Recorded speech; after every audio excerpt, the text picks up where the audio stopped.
ท่านกำลังรับฟังการส่งกระจายเสียงจากสถานีวิทยุกระจายเสียงแห่งประเทศไทยจังหวัดลำพูนสำนักงานประชาสัมพันธ์ที่ 3 กรมประชาสัมพันธ์ระบบ FM ความถี่ 95 เมกะเฮิรตซ์ จากนี้ไปสถานีขอเชิญท่านติดตามรับฟังรายการรอบรั้วกฟก.สาระดีๆเพื่อเกษตรกรลำพูนกองทุนฟื้นฟูและพัฒนาเกษตรกรบรรเทาทุกความเดือดร้อนผ่อนน้อยผ่อนนานช่วยชาวบ้านฝันดี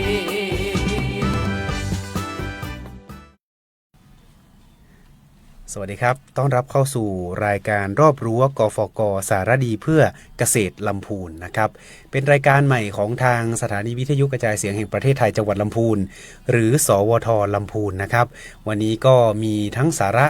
นะครับข่าวสารต่างๆนะครับเพื่อชาวเกษตรกรในจังหวัดลำพูนนะวันนี้ก็มีหลายเรื่องราวนำมาฝากกันนะครับวันนี้ผมมีแขกรับเชิญอีกท่านหนึ่งนะครับอยากจะให้แนะนำตัวกับท่านผู้ฟังหน่อยครับ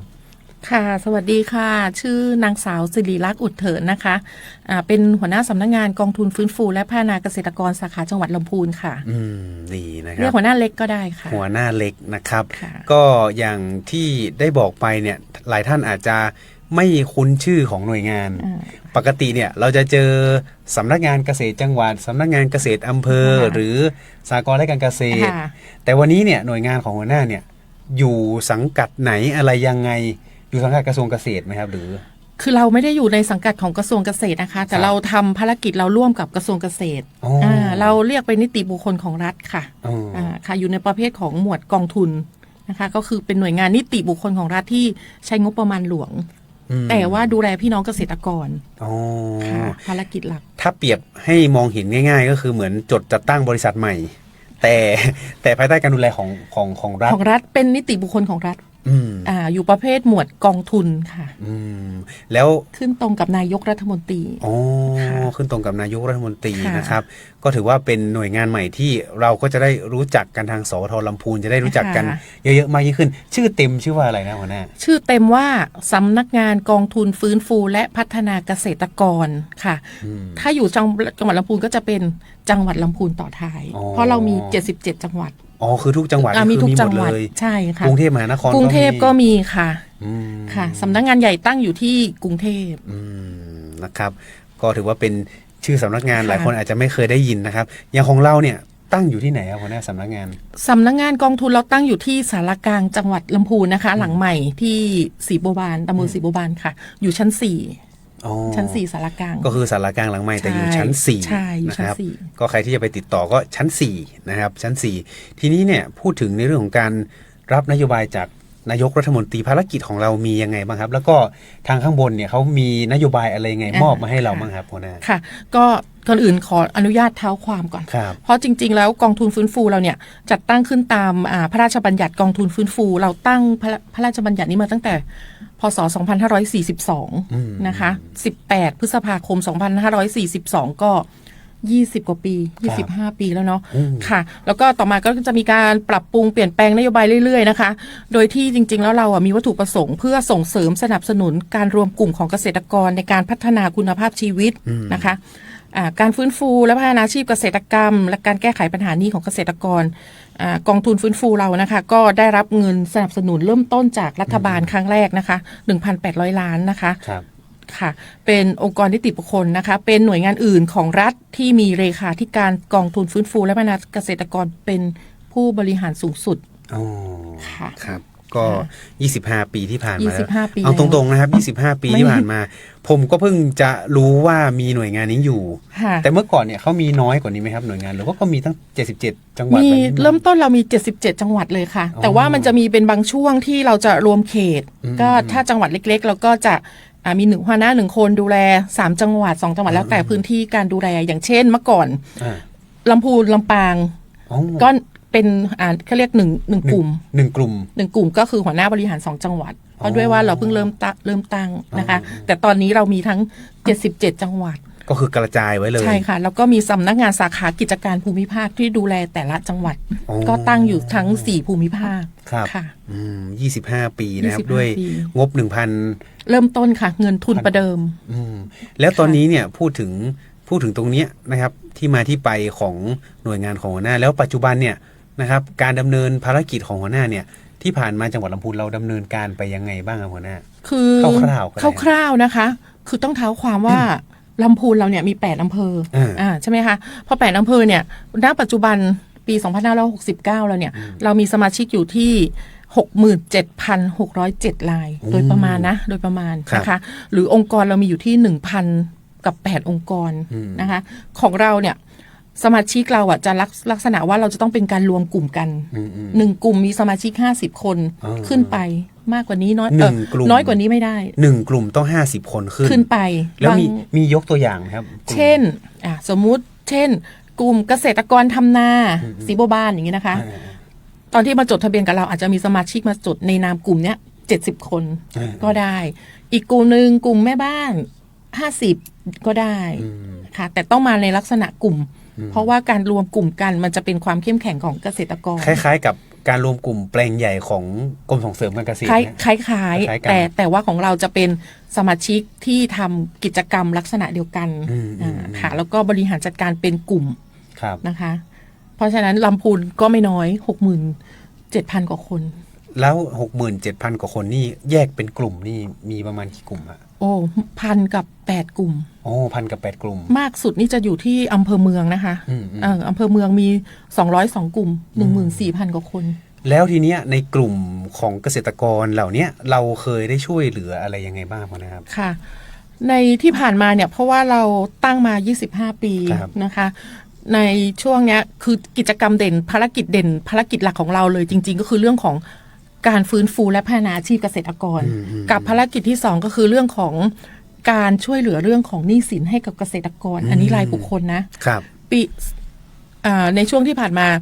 ของลำพูนนี่ก็ได้จำนวนมากนะคะในไม่ว่าจะเป็นเรื่องของแผนและโครงการเรื่องของการช่วยเหลือเรื่องหนี้สินให้กับพี่น้องเกษตรกรนะคะโดยเฉพาะ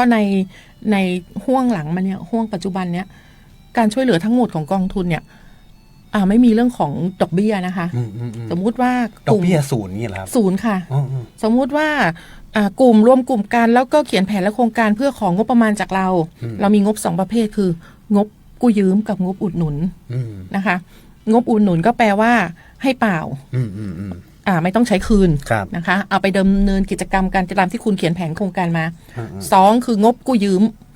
งบกู้ยืมนี่ให้กู้นะคะต้องคืนแต่ไม่คิดดอกเบี้ยโอ้ดีไหมดีเนาะก็คือคล้ายๆกับการรวมกลุ่มมาเพื่อที่จะกู้อย่างนี้แหละครับใช่คือเราภารกิจหลักก็คือฟื้นฟูอาชีพให้เกษตรกรเลยแต่ต้องเป็นกิจกรรมที่เขาต้องการ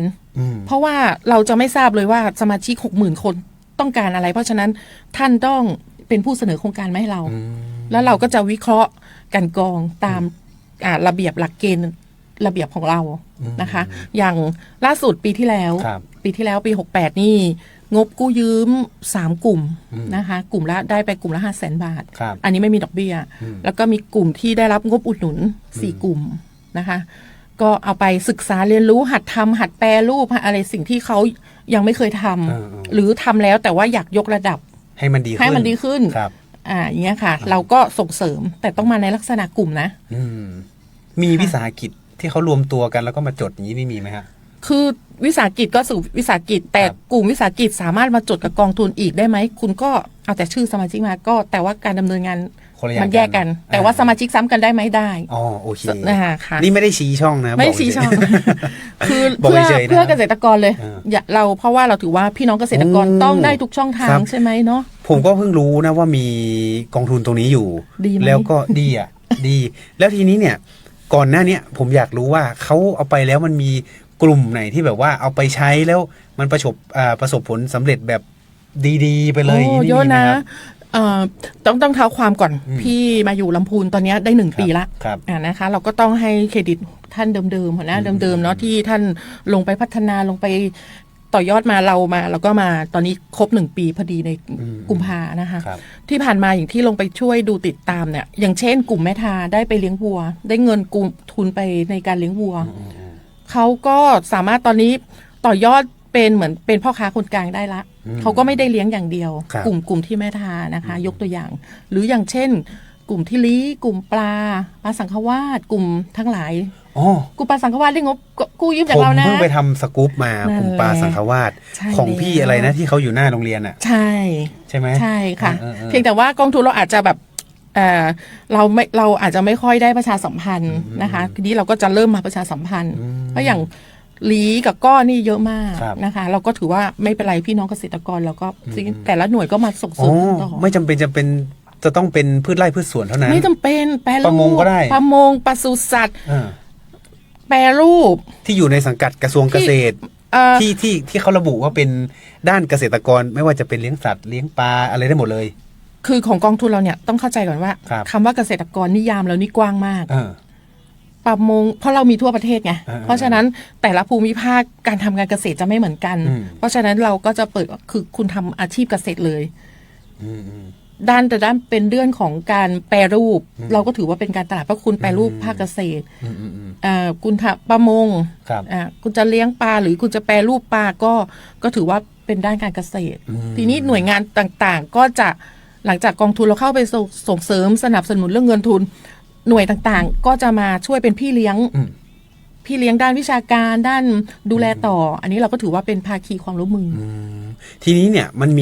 นมีตัวชี้วัดยังไงไหมครับสมมติว่ากู้ไปแล้วมันต้องเห็นผลนะหรืออะไรยังไงเรามีตัวชี้วัดไหมครับ มีค่ะ เราก็ต้องติดตามว่าหนึ่งคุณภาพชีวิต อ่ะ ดี อย่าง ไห ข ม องอย่างของเคสลีเนี่ยครับ เคสนี้ก็ ปลาสังฆวาส ปลาสังฆวาสนี่เราถือว่าเขาเดินตอนนี้เขาไปได้แบบ ไป เพราะว่า ดีมาก หน่วยต่างๆ เข้ามาช่วยกันดูแล ก็ถือว่าประสบความสำเร็จนะคะส่วนเรื่องของการคืนเงินกันอะไรเราก็ถือว่าเขาก็การชำระคืนกับเราก็ดี แล้วที่สำคัญมันไม่ได้มีดอกเบี้ย พี่น้องก็ค้าขายก็สามารถที่จะชำระเราได้มันก็นะคะ อย่างของกองทุนเนี่ยผมสงสัยอยู่อย่างหนึ่งปกติเรากู้เงินจากธนาคาร เราฟิกไว้เลยว่าเดือนเนี้ยเราต้องจ่ายเท่านี้ของเกษตรกรตรงเนี้ยเขามีข้อจำกัดไหมครับว่าเฮ้ยเดือนนี้ขายไม่ได้เลยจะมีไหมครับ คือ แล้วเขาแบบจะไม่มีตังค์จ่ายแล้วเคยมีประเด็นนี้ไหมครับ เคยมีค่ะ ก็เข้าใจอย่างหนึ่งว่ากองทุนเราไม่ใช่ธนาคาร เราเป็นกลุ่มเราเป็นของรัฐ เราเป็นหน่วยงานรัฐ เพราะฉะนั้นเราก็จะมีการกำหนดตารางอยู่แล้วว่าท่านจะต้องชำระเดือนไหนยังไงนะคะ แต่สองเราไม่มีเรื่องของดอกเบี้ยค่าปรับเพราะฉะนั้นมันก็จะลดทอนของความเดือดร้อนพี่น้องเพราะฉะนั้นถ้าถึงครบกำหนดอาจจะชำระได้ไม่หมดก็ต้องก็แจ้งสำนักงานท่านก็ชำระในส่วนนั้นสัดส่วนนั้นค่ะ ถ้าเกิดเวลาติดขัดมีปัญหาอะไรก็แจ้งที่สำนักงานนะคะ ประมาณนั้นก็คือแจ้งเป็นเดือนอันนี้เขาให้ชำระเป็นเดือนหรือเป็นยังไงครับหรือว่าแล้วแต่กรณีเป็นอันนี้ไป ของเราเนี่ยถ้าเดี๋ยวจะว่าเราโมอีกละ ครับหัวหน้า หลังจากที่สมมติว่าได้รับงบประมาณจากเราอนุมัติใช่ไหมคะ ครับ งวดที่1เนี่ยเราจะนับปีหน้านะ อ๋อสมมุติว่า ได้ อันนี้ต้นปีอยู่ สมมติ2มีนาคือ2มีนา3มีนา3มีนา69เราอนุมัติงบให้คุณไป งวดที่1ที่คุณชำระเราก็คือ3มีนา ปีหน้า 70นั่นคืองวดที่1ให้พัก1ปี เริ่มนับ ไดอ หนึ่ ก ง เบี้ย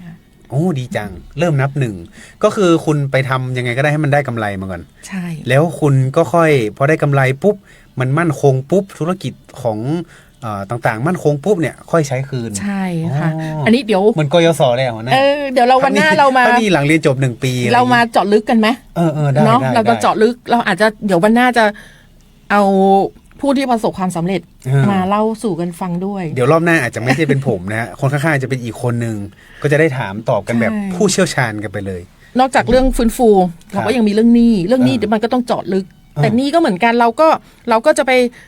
เราก็จะมีเรื่องของการให้สมาชิกเราเนี่ยขึ้นทะเบียนหนี้หลังจากคุณขึ้นทะเบียนหนี้แล้ว เพื่อแสดงความประสงค์ว่าต้องการให้เราช่วยเหลือเราก็มีภารกิจอีกอันนึงก็คือ เรื่องของช่วยเหลือเรื่องหนี้สินให้กับพี่น้องเกษตรกรก็เหมือนไปชำระหนี้แทนให้แล้วพี่น้องเกษตรกรก็ย้ายหนี้มาไว้กองทุนก็ไม่มีดอกเบี้ยอีกละอันนี้เดี๋ยวเราค่อยเจาะลึกเนาะใช่เดี๋ยวเจาะลึกกันในช่วงของสารพัน95นะครับ ค่ะ เพราะว่าเราจะอยู่กัน1ชั่วโมงนะครับ1ชั่วโมงแต่จะเป็น2ช่วงรายการนะก็คือรอบรั้วกฟกสารดีเพื่อเกษตรลำพูนนะครับเกษตรกรลำพูนก็เพิ่งรู้วันนี้ว่าเกษตรกรทุกรูปแบบไม่ใช่เฉพาะพืชไร่พืชสวนเท่านั้นประมงก็ได้นะครับอย่างกลุ่มปลาสังฆวาสเนี่ยอันนี้ต้องโมนิดนึงจะพูดก็หาว่าโม เพราะว่าก่อนหน้านี้ผมก็ติดต่อ ท่านประมงจังหวัด ค่ะ ก็บอกว่าหัวหน้าผมสนใจที่จะไปทำเรื่องเกี่ยวกับประมงจังหวัดลำพูนเห็นว่าทางโซนลี้เนี่ยมีปลาสังขวาสเนี่ยโดดเด่นปลาร้าคืนเดียวก็โดดเด่นเป็นผลิตภัณฑ์ที่ขาดตลาด ค่ะ โดยเฉพาะช่วงเทศกาลขาดตลาด ขาดตลาดขายดี ก็ตรงนู้นเนี่ยคือเขาบอกว่าถ้ามันมีเงินมาอุดหนุนที่จะขยายกิจการได้เนี่ยมันก็จะดีเพราะว่าตรงนู้นเนี่ยผมต้องบอกไว้ก่อนว่าเขาเป็นกลุ่มวิสาหกิจหลักๆนะที่ทำปลาในโซนลี้เนี่ยจะมีวิสาหกิจอยู่2กลุ่มแต่กลุ่มที่เข้ากับหัวหน้าเนี่ยก็คือเป็นของ ปลาสังขวาส ปลาสังขวาสนะครับพี่คนนี้เขาก็หาเงินทุนนะครับหาเงินทุนมาเพิ่มเติมให้กับวิสาหกิจเพื่อที่จะขยายต่อเพราะว่าตอนนี้กำลังการผลิตในเรื่องของตู้อบต่างๆเขามีปลาแห้งด้วยหัวหน้าที่ผมไปดูนะ เขามีทุกอย่างทีนี้เราต้องบอกก่อนว่าจริงๆลี้ที่เราลงไปให้งบเนี่ยมีทั้งกลุ่มข้าวโพดมีข้าวโพดด้วย กลุ่มข้าวโพดด้วย กลุ่มเลี้ยงวัวก็มีนะคะ กลุ่มปลาแล้วก็ล่าสุดจะเป็นเรื่องของทางกลุ่มเกษตรกรที่เขาทำเรื่องหน่อไม้แปรรูปเนื้อสัตว์ทำแหนมนะคะที่เราลงไปสนับสนุนงบอุดหนุนให้เขานะคะก็เพราะฉะนั้นลี้เนี่ยก็หลากหลายนะคะทั้งในนอกจากตัวก็จะมีส่วนตำบลอื่นที่มีก็มีนะคะเดี๋ยวว่าครั้งหน้าจะเอาข้อมูลมาให้ได้ครับแล้วเด่นๆของอำเภออื่นนี่มีอีกไหมครับคุณน้ามีค่ะ อย่างทุ่งหัวช้างก็จะเป็นเลี้ยงวัวนะคะส่วนใหญ่ประชากรลำพูนเราจะเลี้ยงวัวเนาะเลี้ยงวัวเยอะแม่ทาอะไรเงี้ยค่ะก็จะมีเยอะกลุ่มทางบ้านทิก็มีครับเวียงหนองลอกแบบมีทุกอำเภอเลยที่ได้งบจากเราบ้านทินี่เขาจะเป็นเกี่ยวกับประเภทอะไรครับบ้านทิก็เลี้ยงวัวค่ะเลี้ยงวัวเหมือนกันคืออย่างนี้ค่ะจะบอกว่าคือที่ผ่านมาเรา20กว่าปีเพราะฉะนั้นมันก็จะมีทั้งกลุ่มที่กำลังดำเนินการกลุ่มที่ดำเนินได้ไปแล้วดำเนินการแล้วก็ไม่ได้มีภาระหนี้สินกับเรากลุ่มนี้ก็ยังเดินต่อนะคะเพราะฉะนั้น8อำเภอของเราเนี่ยก็ได้ครบทุกอำเภอนะคะแต่ทั้งนี้ทั้งนั้นก็อยู่ที่พี่น้องเกษตรกรครับต้องมีแสดงความประสงค์ว่าท่านต้องการที่จะรับงบจากเรานะคะก็เราก็จะมีระเบียบหลักเกณฑ์วิธีการแต่ต้องรวมกลุ่มกันมานะใช่เกิน50คนขึ้นไปใช่อย่างบางคนเนี่ยอยากจะขยายวิสาหกิจแต่ก็ต้องบอกว่าไม่เอาชื่อของในกลุ่มวิสาหกิจมาได้แต่ไม่ได้สามารถที่จะกู้ผ่านวิสาหกิจไม่ได้เพราะมันคนละหน่วยงานกันนะครับแล้วก็ต้องแจ้งว่าอย่างเช่น กลุ่มเรามี50คนแต่แสดงความประสงค์อยากจะของงบกู้ยืมเนี่ยเราให้เริ่มต้นที่12คนไม่ต้องทั้ง50เพราะบางคนไม่ได้อยากจะมีภาระเรื่องการกู้ตรงนี้นะคะก็ย่อยกลุ่มลงมาครับค่ะอันนี้มันก็จะมีรายละเอียดอีกเนาะมันจะมีระเบียบหลักเกณฑ์วิธีการครับผมเดี๋ยวจะได้พูดคุยกันนะครับในเรื่องของสิทธิประโยชน์เดี๋ยวจะมาพูดคุยกันอย่างละเอียดนะหัวหน้าเดี๋ยวในช่วงหน้าช่วง9สารพัน95เดี๋ยวจะได้มาพูดคุยกันนะครับแต่ช่วงนี้นะครับพักกันสักครู่หนึ่งนะครับลาช่วงนี้ไปก่อนเดี๋ยวช่วงหน้านะครับกลับมาพูดคุยกันต่อในรายการสารพัน95ครับ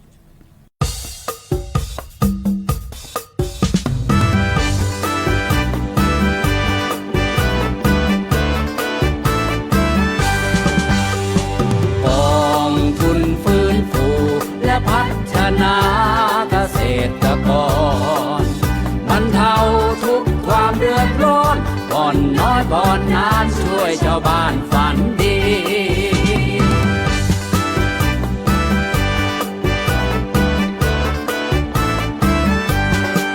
เกษตรกรที่เคยนอนฝันร้ายว่าที่นาที่ไร่จะหายไปกับหนี้สินฟังทางนี้หน่อยเจ้าของที่ดินเรามารับหนี้สินแทนเกษตรกรไทยด้วยคำมั่นสัญญาประชาชนแด่พี่น้องทุกคนด้วยความจริงใจว่าวันนี้เกษตรกรทั่วไทยจะชื่นตาบานใจกับนโยบายใช้หนี้แทนกองทุนฟื้นฟูและพัฒนาเกษตรกรบรรเทาทุกความเดือดร้อนบ่อนน้อยบ่อนนานช่วยชาวบ้านฝันดี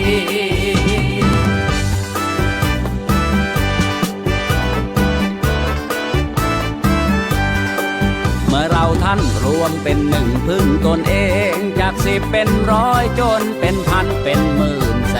นพัฒนาองค์ความรู้มีแบบแผนฟื้นฟูอาชีพเกษตรกรให้ยืนยงด้วยนโย บายเศรษฐกิจพอเพียง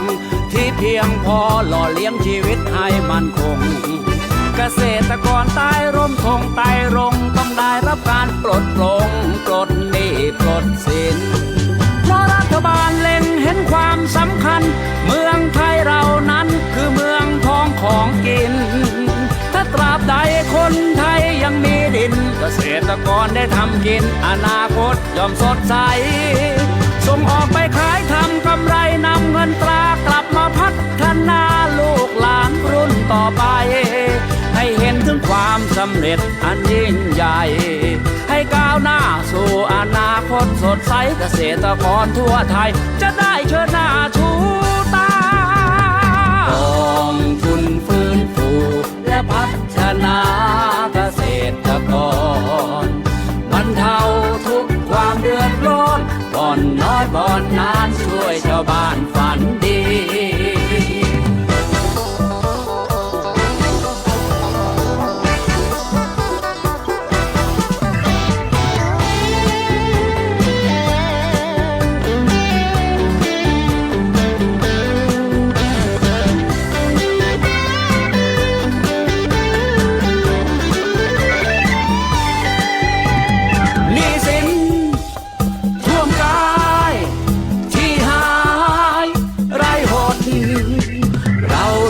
ท่านได้หมดให้อนาคตเป็นวันสดใสหนี้สินท่วมนาอย่าเพิ่งหมดปัญญาสู้ต่อไปกู้ชาติยังกู้คืนมาได้ต้องนำความเป็นไทยของเราคืนมากองทุนฟื้นฟูและพัฒนาเกษตรกรบรรเทาทุกความเดือดร้อนบ่อนน้อยบ่อนนานช่วยชาวบ้านฝันดีกองทุนฟื้นฟูและพัฒนาเกษตรกรบรรเทาทุกความเดือดร้อนบ่อนน้อยบ่อนนาน1%เท่านั้นช่วยชาวบ้านฝันดี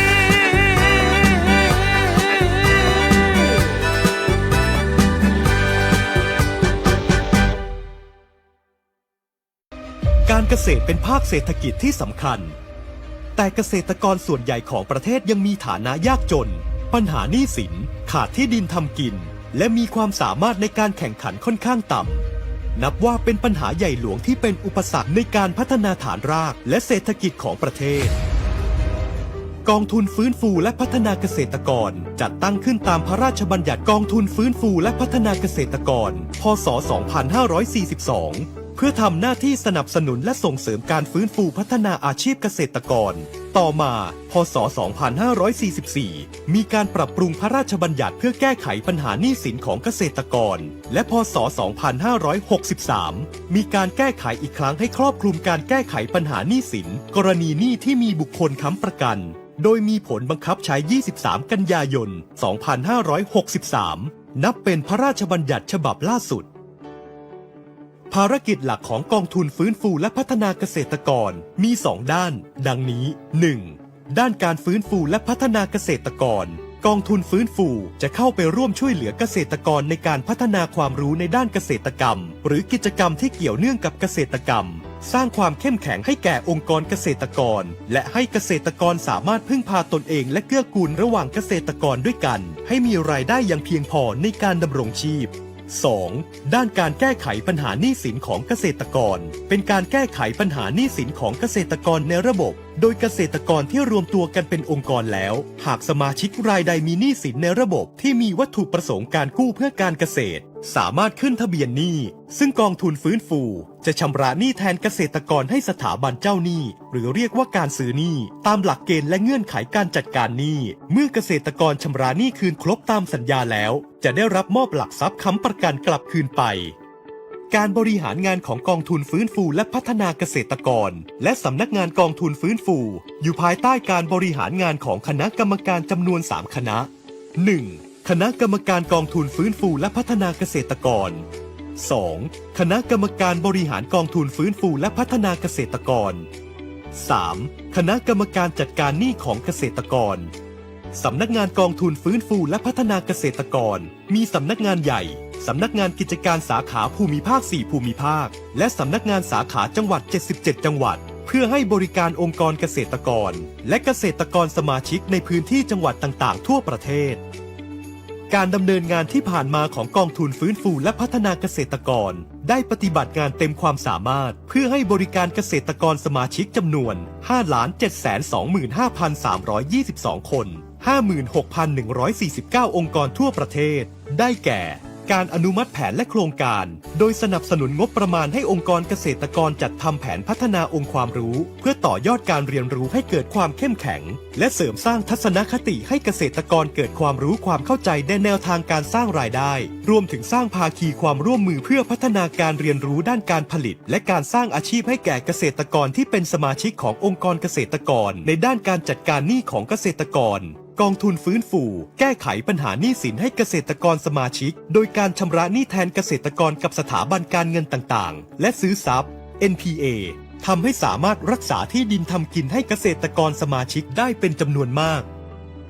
แนวนโยบายคณะกรรมการบริหารกองทุนฟื้นฟูและพัฒนาเกษตรกรคณะกรรมการบริหารวางเป้าหมายในการบริหารงาน2ด้านคือการฟื้นฟูและพัฒนาอาชีพของเกษตรกรเพื่อทำให้เกษตรกรมีรายได้เพียงพอในการดำรงชีวิตและการแก้ปัญหาหนี้สินให้เกษตรกรสมาชิกรวมถึงการรักษาที่ดินทำกินไว้ได้อย่างยั่งยืนโดยให้ความสำคัญในการแก้ปัญหาทั้ง2ด้านเท่าๆกันถือนโยบายเร่งด่วนที่สำนักงานกองทุนฟื้นฟูจะเร่งรัดดำเนินการให้เห็นผลโดยเร็วคณะกรรมการจัดการหนี้ของเกษตรกรชุดปัจจุบันมุ่งมั่นที่จะแก้ไขปัญหาหนี้สินของสมาชิกที่เดือดร้อนและไร้ทางออกโดยเฉพาะผู้ที่กำลังจะสูญเสียที่ดินทำกินเพราะถูกยึดทรัพย์ซึ่งจะต้องอาศัยกฎระเบียบใหม่ๆเข้าไปแก้ไขปัญหาจึงเร่งดำเนินการปรับปรุงแก้ไขเพิ่มเติมกฎระเบียบขั้นตอนและแนวทางปฏิบัติต่างๆที่เป็นอุปสรรคต่อการแก้ไขปัญหาหนี้สินของเกษตรกรเพื่อที่กองทุนฟื้นฟูจะสามารถแก้ไขปัญหาหนี้สินของเกษตรกรได้อย่างถูกต้องเป็นธรรมและรวดเร็วสามารถรักษาที่ดินทำกินไว้ให้กับพี่น้องเกษตรกรสมาชิกได้ก้าวย่างต่อไปของกองทุนฟื้นฟูและพัฒนาเกษตรกรคือการมุ่งมั่นพัฒนากองทุนฟื้นฟูให้เติบโตและเข้มแข็งเป็นสถาบันหลักในการส่งเสริมสนับสนุนการรวมกลุ่มของเกษตรกรในการพัฒนาคุณภาพชีวิตการพัฒนาความรู้ในด้านเกษตรกรรมเพื่อสร้างความเข้มแข็งให้กับองค์กรเกษตรกรและการแก้ไขปัญหาหนี้สินของเกษตรกรในระบบอันเนื่องมาจากการประกอบอาชีพเกษตรกรรมโดยมีเกษตรกรเป็นศูนย์กลางของการพัฒนาองค์กรเกษตรกรให้เข้มแข็งรวมกันเป็นเครือข่ายจัดการหนี้ของเกษตรกรในระดับองค์กรโดยการบริหารจัดการสำนักงานตามหลักธรรมาภิบาลอย่างยั่งยืนต่อไปปัญหาหนี้สินของเกษตรกรคือปัญหาหลักที่ทำให้เกษตรกรต้องเผชิญกับความยากลำบากในการบริหารต้นทุนในการทำเกษตรกรรมเพื่อแก้ไขปัญหาดังกล่าวกองทุนฟื้นฟูและพัฒนาเกษตรกรจึงให้สิทธิแก่เกษตรกรที่เป็นสมาชิกกับกองทุนฟื้นฟูและพัฒนาเกษตรกรสามารถยื่นคำขอขึ้นทะเบียนหนี้ได้โดยผู้ยื่นคำขอขึ้นทะเบียนหนี้ต้องมีคุณสมบัติดังนี้เป็นเกษตรกรที่เป็นสมาชิกขององค์กรเกษตรกรเป็นหนี้จากการประกอบเกษตรกรรมของเกษตรกรตามมาตรา 3หรือเป็นหนี้ในระบบมาตรา 37/1 ตามพระราชบัญญัติกองทุนฟื้นฟูและพัฒนาเกษตรกรเมื่อคุณสมบัติผ่านเกณฑ์แล้วพี่น้องเกษตรกรก็สามารถขึ้นทะเบียนหนี้กับกองทุนฟื้นฟูและพัฒนาเกษตรกรได้แล้วครับโดยต้องเตรียมเอกสารดังนี้คำขอขึ้นทะเบียนหนี้ตามแบบที่สำนักงานกำหนดสำเนาบัตรประจำตัวประชาชนของเกษตรกรหลักฐานแห่งหนี้สัญญากู้ยืมสัญญาจำนองสมุดบัญชีเงินกู้กรณีเป็นหนี้ที่มีทรัพย์สินเป็นหลักประกันแนบสำเนาเอกสารสิทธิ์ในทรัพย์สินหนังสือแสดงความยินยอมให้โอนกรรมสิทธิ์ในทรัพย์สินที่ใช้เป็นหลักประกันให้แก่กองทุน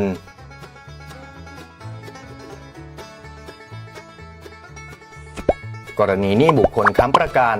ให้ระบุจำนวนผู้ค้ำประกันพร้อมทั้งชื่อและนามสกุลหรือหนี้ที่เหลือจากการบังคับคดีหรือหลังจากโอนทรัพย์เพื่อชำระหนี้แก่สถาบันเจ้าหนี้แล้วให้นำมาขึ้นทะเบียนได้เช่นกัน และหากเกษตรกรมีหนี้เร่งด่วนให้จัดทำหนังสือมอบอำนาจสามารถแจ้งที่สำนักงานสาขาจังหวัดประสานสถาบันเจ้าหนี้เพื่อขอชะลอการดำเนินการทางกฎหมายก่อนวันครบกำหนดพร้อมจัดทำหนังสือมอบอำนาจโอนกรรมสิทธิ์ในทรัพย์สินในคราวเดียวกันได้เช่นกันให้นายทะเบียนจัดทำบันทึกข้อมูลทั่วไปเพื่อแก้ไขปัญหาหนี้สินและฟื้นฟูอาชีพให้เกษตรกรทำหนังสือยินยอมให้เปิดเผยข้อมูลส่วนบุคคลไว้กับสำนักงานนายทะเบียนจะตรวจสอบเอกสารและดำเนินการภายใน30 วันนับตั้งแต่วันที่ยื่นคำขอโดยเอกสารต้องครบถ้วนตามหลักเกณฑ์ด้วยนะครับจากนั้นพี่น้องเกษตรกรก็เพียงแค่รอการพิจารณาการอนุมัติการขึ้นทะเบียนหนี้ได้เลยครับส่วนการจะได้รับการจัดการหนี้หรือไม่นั้นจะต้องได้รับการตรวจสอบและพิจารณาให้เป็นไปตามเงื่อนไขหลักเกณฑ์การจัดการหนี้ที่คณะกรรมการจัดการหนี้กำหนดและรวมถึงหนี้ที่คณะรัฐมนตรีให้ความเห็นชอบให้กองทุนชำระหนี้แทนเกษตรกรครับเกษตรกรที่จะมีสิทธิ์ได้รับการพิจารณาแก้ไขปัญหาหนี้ต้องเป็นสมาชิกองค์กรเกษตรกรซึ่งมีหนี้อันเนื่องมาจากการประกอบอาชีพเกษตรกรรมตามมาตรา 37/1 และเป็นเกษตรกรโดยหนี้ต้องเป็นหนี้อย่างใดอย่างหนึ่งดังนี้ครับหนี้ที่เกิดจากโครงการส่งเสริมของรัฐและประสบความล้มเหลวอันไม่ใช่ความผิดของเกษตรกรหนี้ที่เกิดขึ้นจากการกู้เงินจากสถาบันการเงินประเภทธนาคารพาณิชย์หนี้ที่เกิดขึ้นจากการกู้ยืมเงินจากสถาบันเกษตรกรกรณีผู้ที่เป็นหนี้กับธนาคารเพื่อการเกษตรและสหกรณ์การเกษตรสหกรณ์การเกษตรสหกรณ์นิคมและสหกรณ์ประมงให้ถือว่ามีสิทธิ์ได้รับการจัดการหนี้โดยไม่ต้องอุทธรณ์เนื่องจากหนี้ดังกล่าวเข้าหลักเกณฑ์การเป็นหนี้อันเนื่องมาจากการประกอบอาชีพเกษตรกรตามมาตรา 3 นั่นเองครับในกรณีที่เกษตรกรขึ้นทะเบียนหนี้ไว้และอยู่ระหว่างการพิจารณาจัดการหนี้หรือได้รับการชำระหนี้แทนให้แก่เจ้าหนี้แล้วและเกษตรกรได้เสียชีวิตลงให้ทายาทที่มีคุณสมบัติทางกฎหมายและประกาศกำหนดไว้ให้ได้รับสิทธิชำระหนี้หรือรับภาระหนี้แทนต่อไปแต่ถ้าหากทายาทขาดคุณสมบัติในการได้รับการจัดการหนี้ทายาทก็จะมีสิทธิได้รับทรัพย์สินที่เป็นหลักประกันคืนไปได้ครับพี่น้องเกษตรกรที่เป็นสมาชิกองค์กรเกษตรกรสามารถติดต่อสอบถามรายละเอียดการขึ้นทะเบียนหนี้ของเกษตรกรได้ที่สำนักงานกองทุนฟื้นฟูและพัฒนาเกษตรกรสำนักงานใหญ่โทร 02-158-0342 และสำนักงานกองทุนฟื้นฟูและพัฒนาเกษตรกรสาขาจังหวัดทั่วประเทศกองทุนฟื้นฟูและพัฒนาเกษตรกรเพื่อคุณภาพชีวิตที่ดีอย่างยั่งยืนของเกษตรกร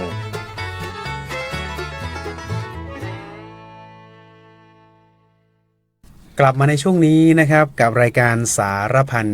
95นะครับก็ยังอยู่กันต่อนะครับกับหัวหน้านะครับสำนักงานกองทุนฟื้นฟูและพัฒนาเกษตรกรลำพูนนะครับช่วงเมื่อสักครู่นี้นะครับครึ่งชั่วโมงแรกเราก็พูดถึงภารกิจของหน่วยงานแล้วก็ว่ามีสมาชิกเท่าไหร่อะไรยังไงแล้วภารกิจหลักๆเนี่ยอย่างที่เรารู้กันก็คือในเรื่องของการอาจจะพูดเป็นภาษาชาวบ้านคือปล่อยกู้ให้กับเหล่าเกษตรกรที่รวมกลุ่มกันตั้งแต่50 คนขึ้นไปก็คือคล้ายๆกับเป็นงบที่จะเอาไปลงทุนต่อขยายกิจการไม่ว่าใครอยากจะเอาไปทำแปรรูปอะไรแต่คุณต้องมีโครงการมาต้องมีโครงการมีที่มาที่ไปมีที่มาที่ไปทีนี้เนี่ยการมาเป็นสมาชิกเนี่ยนะครับวันนี้จะมาพูดถึงในเรื่องของผลประโยชน์ที่สมาชิกจะได้แบบเต็มๆเลยว่า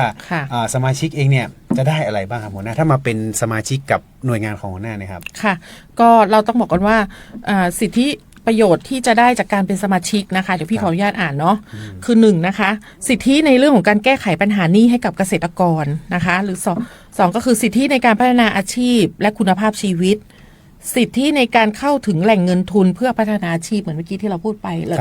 นะคะ4ก็คือสิทธิในการรวมกลุ่มกันอย่างเข้มแข็งนะคะไม่ว่าจะสนับสนุนเรื่องของการเป็นองค์กรสิทธิในการยื่นโครงการต่างๆนะคะหรือการสร้างเครือข่ายของพวกเรานะคะ5ก็คือสิทธิในการได้รับความคุ้มครองและความเป็นธรรมนะคะเช่นการแก้ไขปัญหาหนี้ของเกษตรกรที่อยู่ในระบบนะคะตรวจสอบความถูกต้องของภาระหนี้การแยกประเภทหนี้การรับฟังและการช่วยเหลือให้กับพี่น้องเกษตรกรเรื่องหนี้นะคะก็อันนี้ก็คือจะเป็นสิทธิประโยชน์ที่สมาชิกจะได้รับ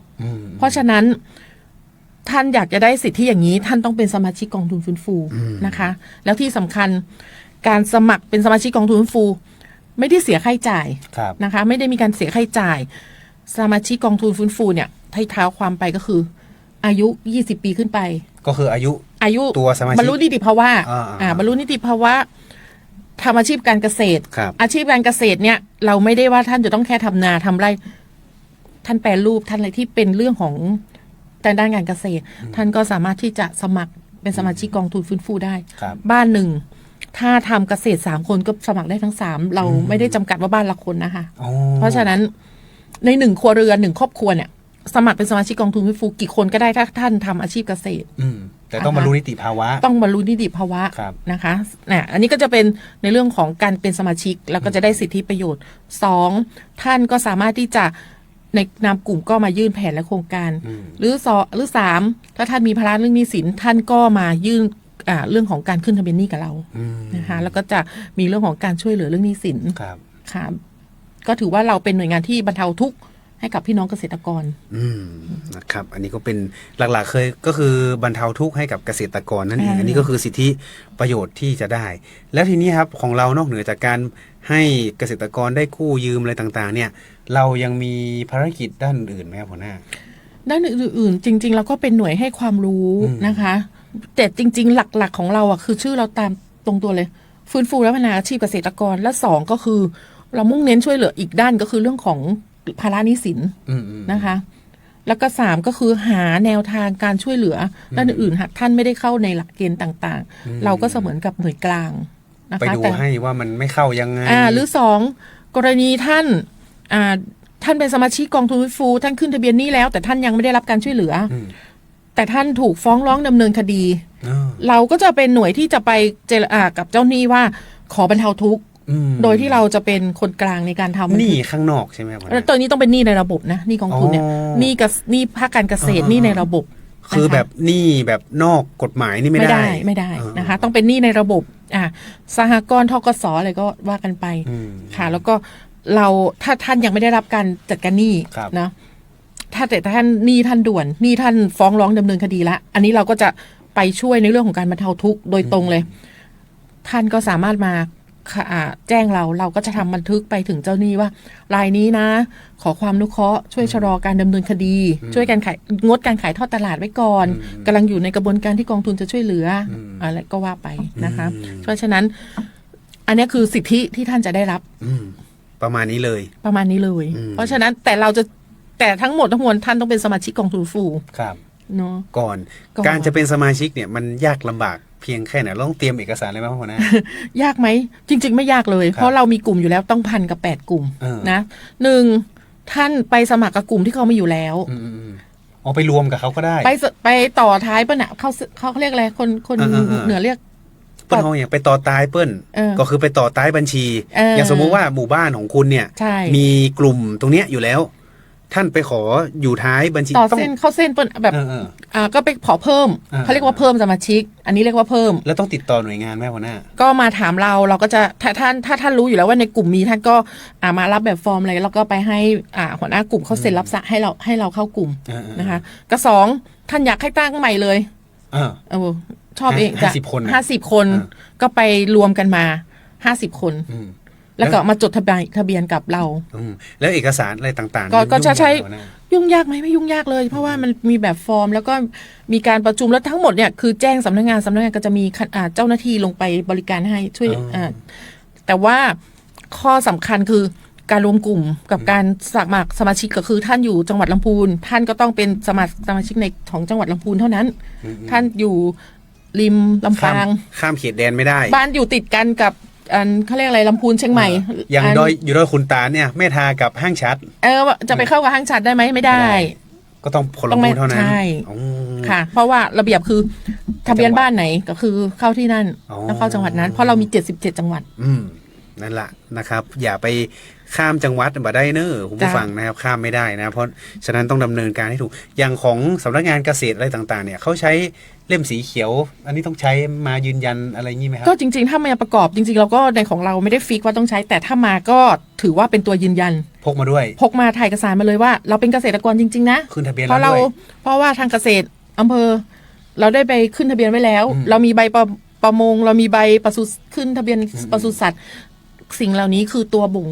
บ่งชี้การันตีว่า คุณเป็นเกษตรกร เราเป็นเกษตรกร อืม นะคะ ก็พกไปด้วยนะครับ ค่ะ พกไปด้วยก็ได้ ใครที่จะไปเพิ่ม แต่ส่วนใหญ่เนี่ยหลังๆมานี่มีคนไปสมัครเพิ่มเยอะไหมครับหัวหน้า เยอะมาก อืม ในแต่ละเดือนเยอะนะ ก็เข้ามาเรื่อยๆไง มาเรื่อยๆค่ะ เพราะว่าเรามีภารกิจในการลงพื้นที่ไปประชาสัมพันธ์ ตอนนี้เราก็จะมีอย่างเช่นหน่วยงานต่างๆบางทีก็เชิญเราให้เราไปช่วยประชาสัมพันธ์อย่างเช่นสำนักงานสภาก็ประสานว่าขอความอนุเคราะห์ไปประชาสัมพันธ์ภารกิจกองทุนทางประมงเราก็จับก็ประสานว่าถ้าประมงมีกลุ่มที่เราต้องการให้เราเข้าไปช่วยรายละเอียดชี้แจงเราก็ยินดี อ๋อ นะคะเพราะเราพ ก็ ยา คื ยา อ ม ลงพื้นที่ไปด้วย เราพยายามลงพื้นที่ค่ะ ใครที่อยากจะชวนทางกองทุนไปลงพื้นที่ก็ได้นะครับ ประสานมาเลย หน่วยงานไหนจะลงก็ได้นะครับโอ้เดี๋ยววันหลังจะได้ประชาสัมพันธ์เพิ่มเติมนะครับ ค่ะ อย่างจังหวัดเคลื่อนที่เราลงไปด้วยกับเขา ล ไหมครับ ง อืม เรามีจังหวัดเคลื่อนที่คลินิกเกษตร อ่า เนาะเราก็ลงนะคะ แล้วก็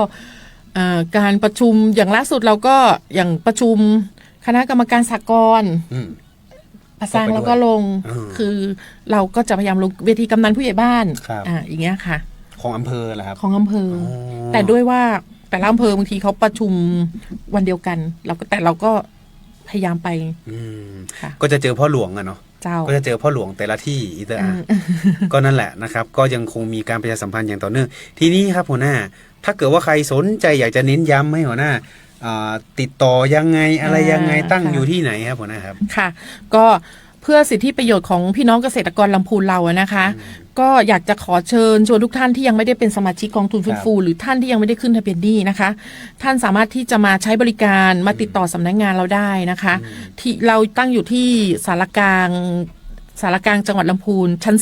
ครับ 4นะคะอยู่ที่ตำบลศรีโบบานอำเภอเมืองจังหวัดลำพูนทีนี้ขออนุญาตฝากเบอร์โทร ได้เลยครับ เนาะ ผม ขออนุญาตฝากเบอร์โทรนะคะ053-510-275ครับ อีกครั้งนะคะ 053-510-275 นะคะ แล้วก็มีอีกเบอร์หนึ่ง080-067-1057 นะคะ ขออนุญาตฝากเบอร์โทร แล้วก็เรามีช่องทางการติดต่อก็คือ Facebook ครับ ก็ชื่อคำว่าสำนักงานกองทุนฟื้นฟูและพัฒนาเกษตรกรสาขาจังหวัดลำพูน อืม นะคะ ก็สามารถติดตามข่าวสารเรา แล้วก็รับชมภาพกิจกรรมต่างๆ ของสำนักงาน นะครับ นะคะ แล้วก็อีกช่องทางหนึ่งที่จะติดต่อเขาไม่ได้ติดต่อ ติดตามข้อมูลข่าวสารได้ก็คือทางสวทลำพูนนะครับ ใช่ค่ เพราะว่าเดี๋ยวรายการของหน่วยงานเนี่ยเขาก็จะมาในช่วงเวลา 10 นาฬิกาจนถึงเวลา 11 นาฬิกาแบบนี้แหละ เป็น 2 ช่วงรายการก็จะมีทั้งเนื้อหาสาระเกี่ยวกับทางกองทุนมาฝากเดี๋ยวครั้งหน้าเนี่ยก็จะมีเนื้อหาทางด้านอื่นๆนำมาฝากด้วย ค่ะ 10 นาฬิกาจนถึง 11 นาฬิกานะครับทาง ค่ะ FM 95 ทุกวันอังคารแบบนี้นะครับ ค่ะ ก็จะมาพบกันทั้งหัวหน้าเดี๋ยวก็สลับสับเปลี่ยนกันมา สลับค่ะแล้วก็เดี๋ยวจะเชิญท่านที่มีความรู้ผู้เชี่ยวชาญในต่าง อืม ๆนะคะ หรือว่าท่านประธานของกองทุน อืม นะคะว่าให้มาพบกับพี่น้องเกษตรกร หรือก็มีคำถามก็สามารถถามเราได้ หรือบางทีเนี่ยมีเขาเรียกว่ามีเคสอะไรต่างๆเดี๋ยวหัวหน้าก็น่าจะได้พามาด้วย ได้ค่ะ จะได้รู้จักกันมากยิ่งขึ้นนะครับว่ากองนี้เขากองทุนนี้เขามีภารกิจยังไงอะไรยังไงนะครับ แต่เบื้องต้นเนี่ยก็คือเอาง่ายๆปล่อยกู้ให้กับเกษตรกรแบบถูกกฎหมาย แล้วก็ไม่แสวงหาผลกำไรจากดอกเบี้ยด้วย เป็นหน่วยงานที่ 0%นะหัวหน้า เขาเรียกว่าเป็นหน่วยงานที่ไม่ได้แสวงหากำไร เราเป็นแหล่งเงินทุนดีกว่า เอ๊ะ เราไม่ได้เป็นเราเรียกว่าเราเป็น รัฐวิสาหกิจก็ไม่ใช่ใช่ไหมหัวหน้า ไม่ใช่นิติบุคคลของรัฐค่ะ นิติบุคคลของรัฐนะครับ ขึ้นตรงกับสำนักนายกเลย ขึ้นตรงกับนายกรัฐมนตรี ไม่ใช่สำนักนายก ไม่สำนัก อ๋ ค่ะ อ เพราะเราจะมีบอร์ดโดยที่ประธานบอร์ดใหญ่ของเราคือ นายกรัฐมนตรี อ๋อ แล้วก็แล้วแต่ท่านนายกจะมอบหมายให้ท่านใด นั่งเป็นประธาน ตามระ บ เบี อย ร์ บ ดค่ะ แล้วเราก็จะมีหน่วยราชการต่างๆ 41 ท่าน อ๋อ นะคะ ที่นั่งอยู่ในกรรมการ อยู่ในกรรมการใหญ่นะคะ เราจะมีทั้งหมด 3 คณะก็คือบอร์ดใหญ่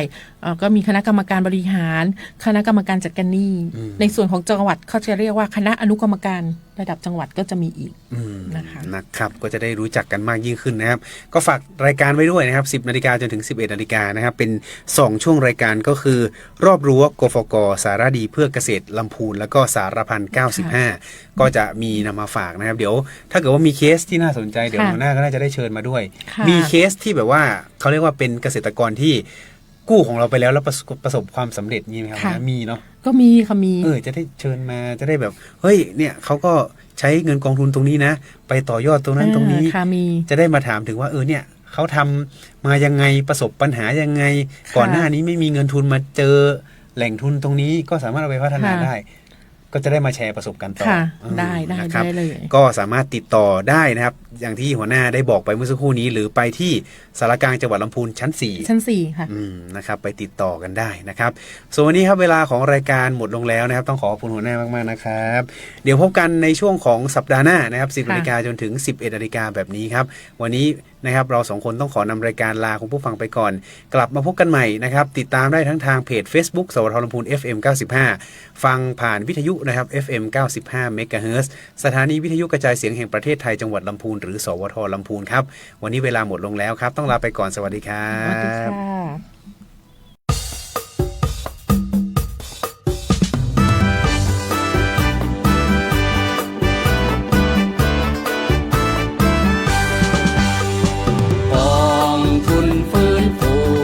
พัฒนาเกษตรกรบรรเทาทุกความเดือดร้อนก่อนน้อยก่อนนานช่วยชาวบ้านฝันดี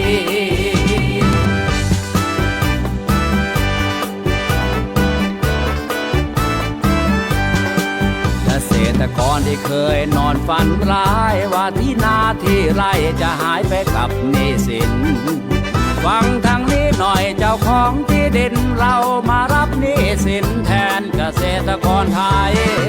ด้วยคำมั่นสัญญาประชาชนแด่พี่น้องทุกคนด้วยความจริงใจว่าวันนี้เกษตรกรทั่วไทยจะชื่นตาบานใจกับนโยบายใช้หนี้แทนกองทุนฟื้นฟูและพัฒนาเกษตรกรบรรเทาทุกความเดือดร้อนก่อนน้อยก่อนนานช่วยชาวบ้านฝันดี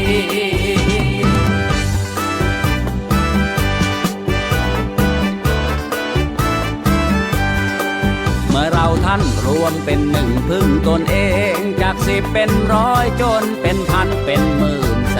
นพัฒนาองค์ความรู้มีแบบแผนฟื้นฟูอาชีพเกษตรกรให้ยืนยงด้วยนโยบายเศรษฐกิจพอเพียงที่เพียงพอหล่อเลี้ยงชีวิตให้มั่นคงเกษตรกรใต้ร่มธงไต้รงต้องได้รับการปลดปลงปลดหนี้ปลดสินเพราะรัฐบาลเล็งเห็นความสำคัญเมืองไทยเรานั้นคือเมืองทองของกินถ้าตราบใดคนไทยยังมีดินเกษตรกรได้ทำกินอนาคตย่อมสดใสส่งออกไปขายทำกำไรนำเงินตรากลับมาพัฒนาลูกหลานรุ่นต่อไปให้เห็นถึงความสำเร็จอันยิ่งใหญ่ให้ก้าวหน้าสู่อนาคตสดใสเกษตรกรทั่วไทยจะได้เชิดหน้าชูตากองทุนฟื้นฟูและพัฒนาเกษตรกรบรรเทาทุกความเดือดร้อนก่อนน้อยก่อนนานช่วยชาวบ้านฝันดี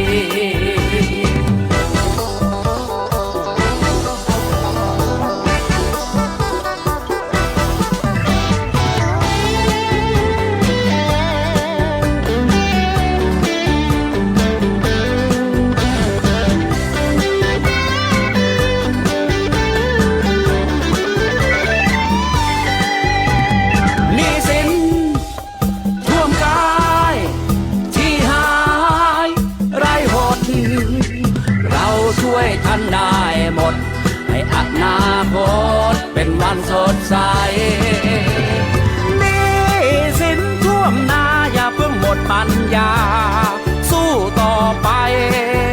กู้ชาติยังกู้คืนมาได้ต้องนำความเป็นไทยของเราคืนมา